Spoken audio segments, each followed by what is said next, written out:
Il 4 maggio 2018 la Regione Sardegna ha decretato di adottare Su Patriotu Sardu a Sosfedatarios come inno ufficiale della Sardegna, ma nel passato c'erano state altre proposte? Nel 1985, quando già da allora si iniziava a parlare di dare alla Sardegna un proprio inno ufficiale,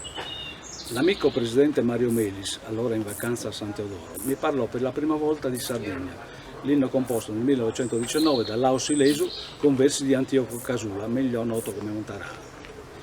Mi diede allora questi fogli dicendomi: è il canto dei sardi che la Sardegna dovrebbe adottare come proprio inno nazionale, aggiungendo: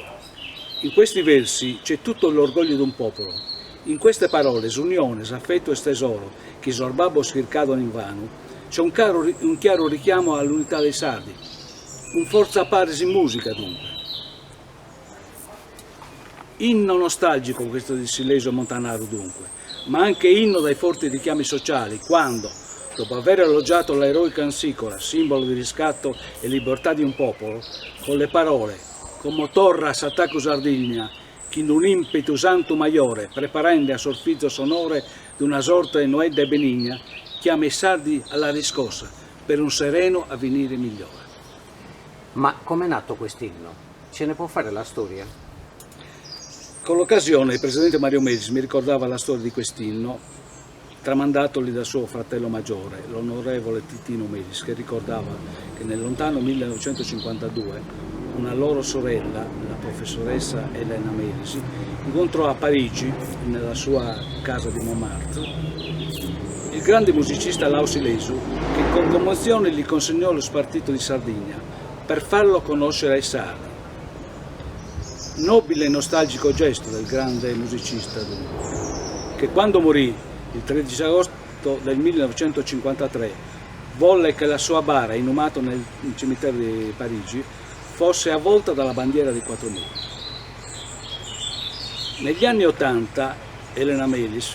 fedele all'impegno dato al musicista, consegnò lo spartito musicale al maestro Gioacchino Scugli, direttore del Coro Barbagia di Nuoro, per farlo armonizzare per quattro voci maschili, che sempre con il Coro Barbagia nel 1990 lo incise nel primo volume di Sardegna Canta e Prega, che è quello che sentiremo adesso.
Chi vascado a son nostros antigos